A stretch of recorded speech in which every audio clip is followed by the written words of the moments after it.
Hi, I'm gonna get my book right quick that I've been working on. So, in reference to my Medal of Honor art project, artwork, and paintings by me, Susan MeeLing, Reverend Susan MeeLing, Reverend MeeLing, in reference to those who went across state lines or who were a part of causing problems for my Medal of Honor art project that I'm going to go through some of the pictures in reference of. I genuinely believe that because you do not earn the Medal of Honor unless you are in the military. That is why there is the civilian version of the Medal of Freedom. You earn the Medal of Freedom when you are a civilian. You earn the Medal of Honor when you're in the military, whatever branch, whatever division of. So to me, and I would guesstimate plenty of others, being tried under the Universal Code of Military Justice, or the UCMJ, makes ideal sense in reference to the problems caused to my Medal of Honor art project. I understand there are different levels of which the problems were caused to my Medal of Honor art project. However, I do not see how anybody who can think about what occurred, that knows about what occurred, that caused problems for my Medal of Honor art project, could truthfully disagree with that. The reason why I bring up the fact that in reference to the military points of being punishable under the UCMJ is I would guesstimate at least the majority of individuals have already had a military ID. If that ID was in ROTC, or Reserve Officer Training Corps, by technicalities, if I'm not mistaken, to be a part of ROTC, or Reserve Officer Training Corps, you have to abide by certain minimal regulations to continue to graduate from that program. Thus, in such, you, in my opinion, automatically are subject to the UCMJ. I would guesstimate that if certain known articles in the UCMJ are broken by somebody in the Reserve Officer Training Corps, they are punished according to such. So if, hypothetically speaking, there are individuals who have been punished, maybe not to the fullest degree because they haven't graduated to being an officer, that they would be easily brought forward in a court for the UCMJ. In reference to civilians that have a dependent ID card, I would make the same recommendation, because in order to get a military ID card, with the exception of those who get one under age of 18, they have to abide by the same rules and regulations, and there are maybe not the exact same, but like a spouse is a dependent. So if a spouse ever got a dependent ID card and signed the paperwork that would allow them to have the privileges to be in reference to, then that would mean they would be able to be subject to the UCMJ. Because I would guesstimate if they did certain things that were considered to be illegal, that they would be reprimanded for such. The only example I can give off the top of my head is if a dependent spouse of a soldier who is active duty with privileges of the base, if they steal something from the PX or the P extra or the commissary, they are punished and reprimanded by the military, whatever branch or division of whatever post they are on.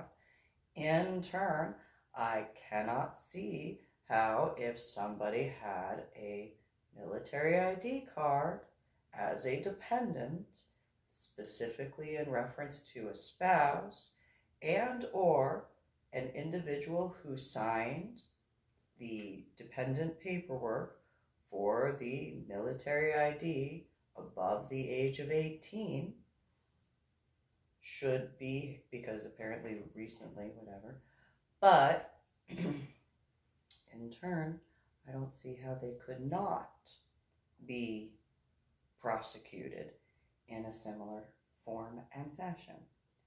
Now, I'm going to go on in reference to my book.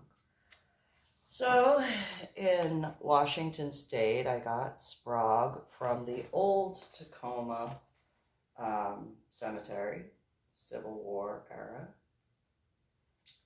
And there is the back of that, which, yes, it is known that this major general, if I'm not mistaken, was fairly spiritual, but because there was no marker of such on the back, few men have the virtue to withstand the highest bidder. And if I'm not mistaken, that particular quote is from President William Jefferson Clinton. And so when I was at the old Tacoma Cemetery, there was the caretaker, who was a male, taller than me, bald head, broad shoulders, stocky build, who had explained to me that he had done tours for that area, for the history of the old Tacoma Cemetery. And he kind of looked similar to the individual I spoke with, if I'm not mistaken, in Colorado. Like a log. But spoke with that individual for quite a bit of time, just as the same with the individual at Fairmount, if I'm not, or Crown Hill Cemetery in Denver, Colorado. So the next Medal of Honor recipient there, Robert Earl Bonney. Irony, I had a scuba diver as a teacher. She had her name was Bonnie, if I'm not mistaken. Navy, and so as you can see, that particular back part is the spiral prayer of the Our Father, because of the cross symbol, to be respectful of the spiritual path. Then, as far as Bonnie, I cannot specifically remember where. I think that's Washington State.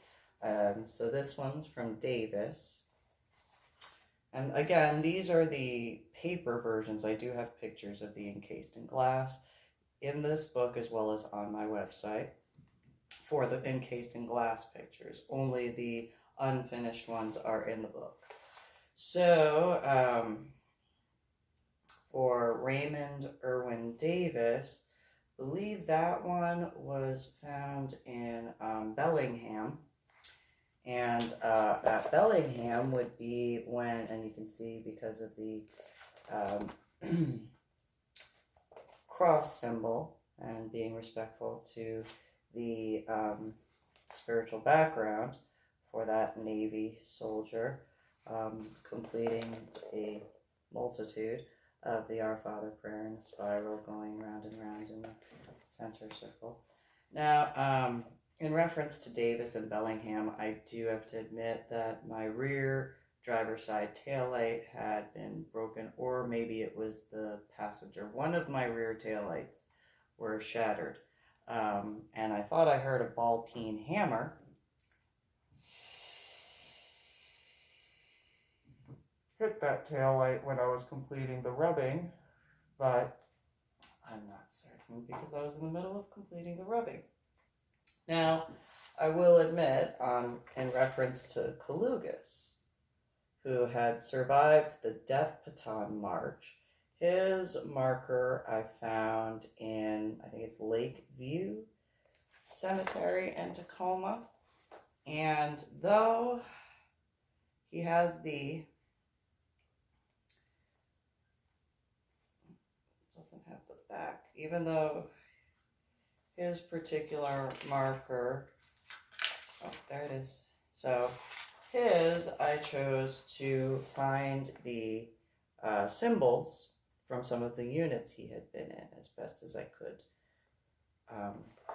abstractly paint the, and then the back portion of the Our Father prayer in reference to his cross on his back, on his Medal of Honor marker. Then there is Jessie Ray Drowley. That one was from Spokane. Before I continue on with that, so with Kalugas, there were several individuals in that cemetery. I kind of figured that there was a funeral going on for some people, and if those were cherubim, I guess by technicalities.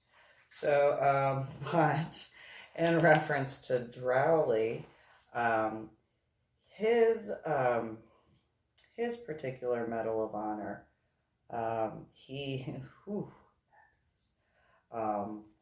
I thought that this, which is portions from his actual marker itself, would be more ideal for him. And that was actually before I read the commendation, which is funny in its own way. He had earned 2 Purple Hearts, or he had earned a Purple Heart with 2 oak leaf clusters, a Bronze Star with an oak leaf cluster, and combat infantryman badge. And essentially what he had done was, if I'm not mistaken, that would be the individual who had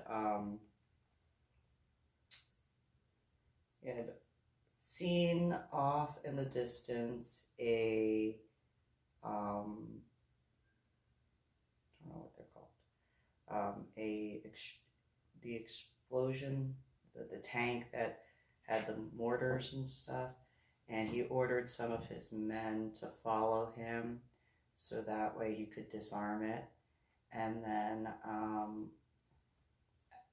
despite the fact that he had been shot several times, he continued on, disarmed it after turning the turret on the enemy, using all of the ammunition before disarming that turret so that way it couldn't be used again. And then, went and ordered him and his men back to the base. And if I'm not mistaken, that guy was the one who, despite him being injured and his leg barely being there and having been shot in the face, he was just like, yeah, take all my wounded men, I'll walk. Don't mind me dragging my leg. Not being disrespectful, that's just in my mind, that's the way I see it going on, and it's just one of those, missing an eyeball and, dragging a leg, but you go carry those guys first. You go, you take care of those guys, and once I get to the med bay, then I'll, then I'll accept medical treatment and assistance. Until you take care of my guys, I can kind of walk. I'm not making fun at all. It's just, that's the way in my thoughts that I see that. I'm kind of weird. I don't deny it.